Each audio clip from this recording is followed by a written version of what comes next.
December 4వ తారీఖున దత్తాత్రేయ జయంతి సందర్భంగా శ్రీమతి స్రవంతి గారి ఆధ్వర్యంలో దత్త హోమం సంప్రదించండి.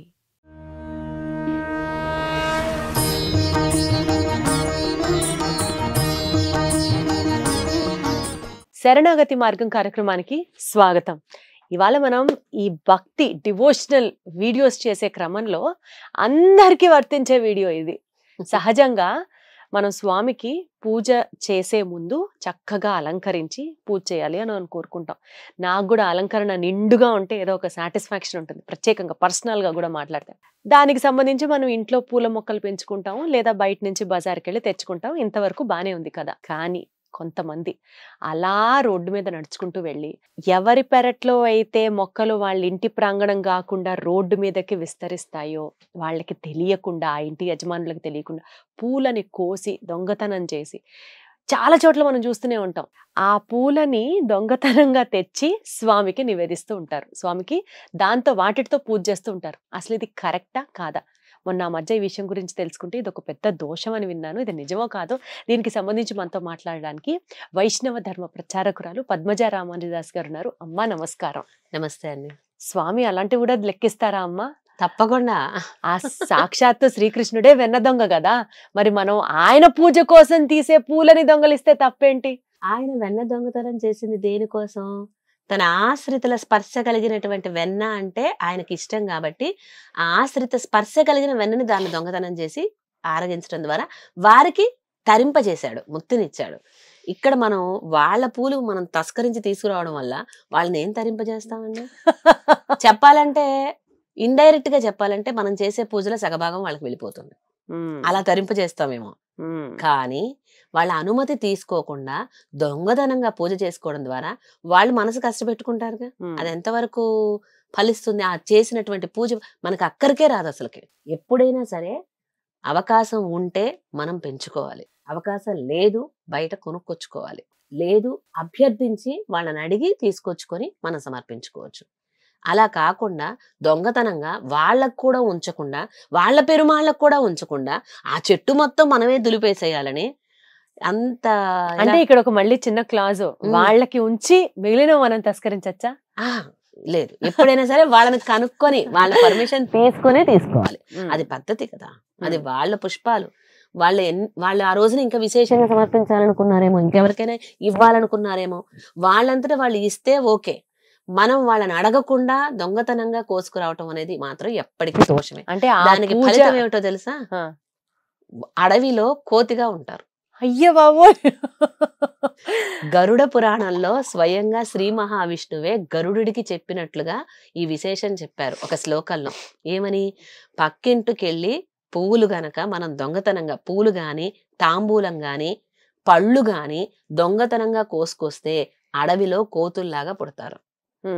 చెప్పులు గాని పత్తి గాని ఇంకేదైనా దొంగతనం చేస్తే వాళ్ళు మేకలుగా పుడతారు అని ఒక శ్లోకం ఉంది గరుడ పురాణంలో.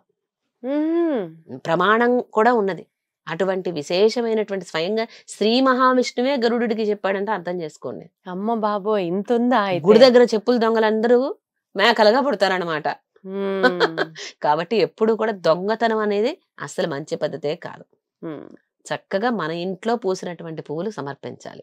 ఇంకా చెప్పాలంటే పూలు మన ఇంట్లో పూయడం లేదు, బయట మనకు వెళ్ళి తీసుకురావడానికి ఆ రోజు అవకాశం లేకపోయింది అనుకోని కారణాల వల్ల ఏ పూలు లేవు, ఏం సమర్పించాలండి? అంటే పెద్దలు ఒక అందమైన శ్లోకంలో 8 రకాల పుష్పాలు సమర్పించవచ్చు. ఇది ప్రతి ఒక్కరి దగ్గర ఉంటుంది. మనసుంటే మార్గాలు అనేకం. మనం అది కూడా మనం మనసు పెడితే ఈ 8 పుష్పాలు సమర్పించగలుగుతాం. ఆ 8 పుష్పాల గురించి తెలుసుకుందాం. ఏమిటి అంటే, అహింస ప్రథమం పుష్పం, పుష్పమింద్రియ నిగ్రహ, సర్వభూత దయా పుష్పం, క్షమా పుష్పం విశేషతః, జ్ఞాన పుష్పం, తపః పుష్పం, ధ్యాన పుష్పం తథైవ చ, సత్యమష్టవిధం పుష్పం విష్ణోః ప్రీతికరం భవేత్. శ్రీ మహావిష్ణువుకి ప్రీతికరమైనటువంటి పుష్పాలు 8. అష్టవిధ పుష్పాలు స్వామికి సమర్పించవచ్చు. వారి ఇంట్లోకి వెళ్ళి, పెరట్లోకి వెళ్ళి, వాకింగ్ల పేరు మీద తెల్లవారుజామునే 3-4 వెళ్ళి చెట్లు నిద్రిస్తున్నటువంటి సమయంలో వాటిని కోసేసి తీసుకొచ్చి అట్లా అపచారపడే కన్నా కూడా మన దగ్గరే ఉన్నాయి, మనలోనే ఉంటాయి ఈ 8 రకాల పుష్పాలు. ఇవి స్వామికి ఇంకా ఇష్టమైనటువంటి పుష్పాలు. మొట్టమొదటిది అహింస అనేటువంటి పుష్పం.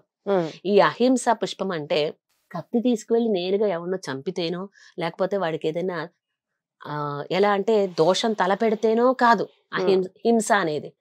నేరుగా మనం డైరెక్ట్ గా ఇన్వాల్వ్ అయ్యి శారీరకంగా చేసేటువంటి హింస ప్రవృత్తే కాదండి. మనసుతో ఎదుటి వ్యక్తిని అనుకున్నా అది హింసలోకి హింస కిందకి వస్తుంది. మాటలతో హింసిస్తారు కొంతమంది. మాటల తూటాలు పెట్టావు, మాటల తూటాలతో పొడిచావు, శూలాలు వేసావు అని అంటుంటారు చూడండి. మాటలతో పొడుస్తారని అంటుంటారు చూడండి. కొంతమంది తన్నడం, చేయటం, గుద్దటం ఇలాంటివే చేయనవసరం లేదు, మాటలతోనే హింసిస్తూ ఉంటారు. అది పనికిరాదు. వెరసి కాయక, మానసిక, వాచిక త్రివిధ రకాలుగా కూడా ఎదుటి వ్యక్తిని హింసించకూడదు ఎవరిని కూడా. అటువంటి అహింస ప్రవృత్తి ఏదైతే ఉందో ఇది భగవంతుడికి ఇష్టం, మొట్టమొదటి పుష్పం. అందుకనే అహింస ప్రథమం పుష్పం. పుష్పం ఇంద్రియ నిగ్రహ, మన ఇంద్రియాలన్నీ కూడా నిగ్రహించుకోవటం, ఇది ఆ స్వామికి చాలా ఇష్టమైనటువంటి పని. ఇంద్రియాలన్నీ ఉన్నవి ఆ స్వామి కోసమే. నమామి నారాయణ పాద పంకజం, కరోమి నారాయణ పూజనం సదా, వదామి నారాయణ నామ నిర్మలం, స్మరామి నారాయణ తత్వమవ్యయం అని అంటారు. ముకుందు వాళ్ళలో కులశేఖర ఆళ్వార్లని వారు.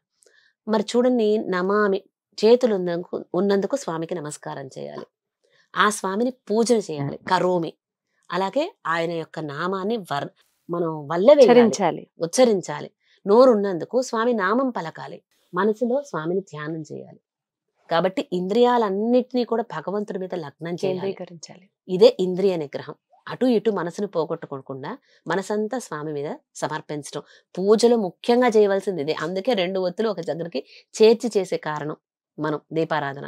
అలా ఇంద్రియ నిగ్రహం.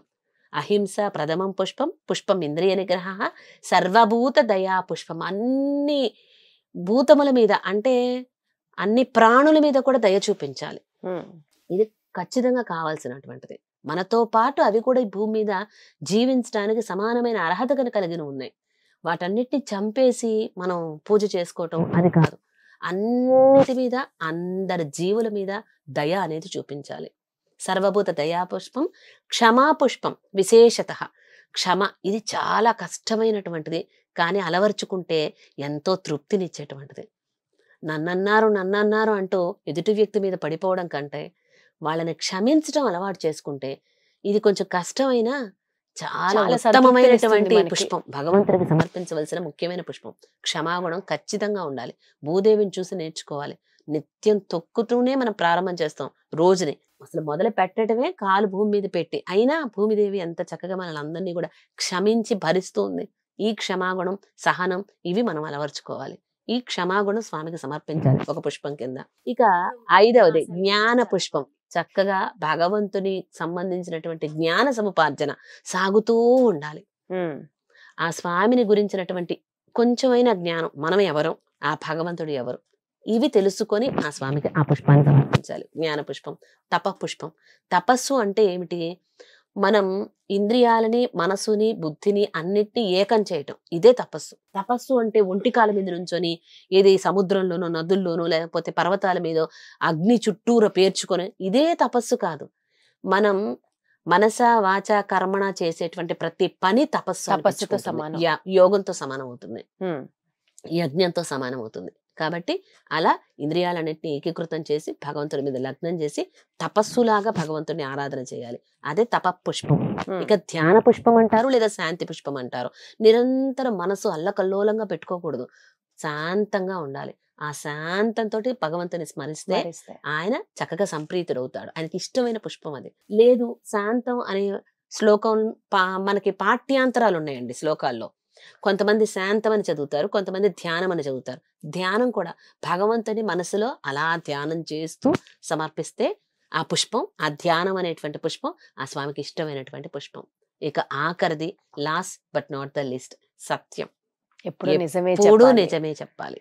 నిజం నిష్ఠూరంగా ఉన్నా సరే, కొన్ని మనం ఈ నేపథ్యంలో మాట్లాడుకునేవి కొంతమందికి నచ్చకపోవచ్చు, కానీ నిజం నిష్ఠూరంగా ఉన్నదే చెప్పుకోవాలి. మనం ఎల్లప్పుడూ అదే మంచిది కూడా సత్యమే పలకాలి. ఎస్, అలా సత్యాన్నే ఆచరించడం కూడా ఆ స్వామి కూడా ఇష్టపడతాడు. అందుకోసం ఆ సత్యం అనేటువంటి పుష్పాన్ని 8వ పుష్పంగా సమర్పించాలి. ఇలా 8 పుష్పాలు మనకి పెద్దలు ఈ శ్లోకం ద్వారా అనుగ్రహించారు. ఏ పూలు లేకపోతే ఈ 8 పుష్పాలు సమర్పిద్దాం. అసలు ఆయనే చెప్పాడు కదండి, పత్రం పుష్పం ఫలం తోయం అని. పత్రం అంటే తులసి దళం సమర్పించిన సంతోషిస్తాడు. ఫలం ఏది కొంచెం ఫలం పెట్టినా సంప్రీతుడవుతాడు. పత్రం పుష్పం ఏ పుష్పం సమర్పించిన ఈ 8 పుష్పాలు సమర్పించవచ్చు. మనం నేరుగా పుష్పాలు పెంచి తోటలోయే సమర్పించక్కర్లా, కొనే సమర్పించక్కర్లా. ఈ 8 పుష్పాలు సమర్పించినా చాలు, ఆయన సంప్రీతుడవుతాడు. ఇక తోయం మంచి తీర్థం సమర్పించినా చాలు, ఆయన సంప్రీతుడవుతాడు.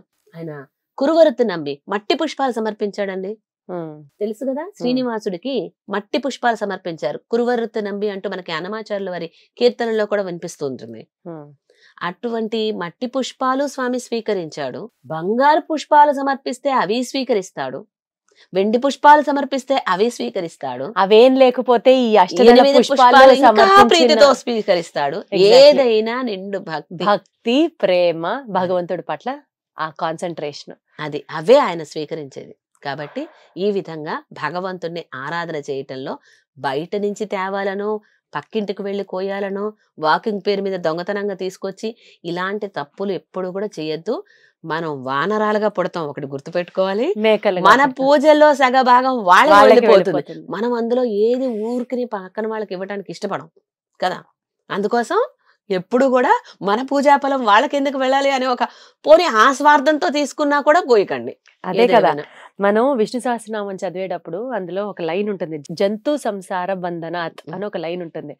ఇంత చదివి ఆఖరికి మళ్ళీ అడవిలో కోతిలాగానో మేకలాగానో పుట్టడం ఎందుకు చెప్పండి, ఈ జన్మ నుంచే మాకు అసలు అవిముక్తి కల్పించి తండ్రి అని ప్రార్థిస్తున్నాం. మోక్షం కావాలని కదా ఇటువంటి మిస్టేక్స్ చేయకూడదు. అర్థమైందమ్మా, ధన్యవాదాలు. జై శ్రీమన్నారాయణ. సర్వం శ్రీకృష్ణార్పణమస్తు.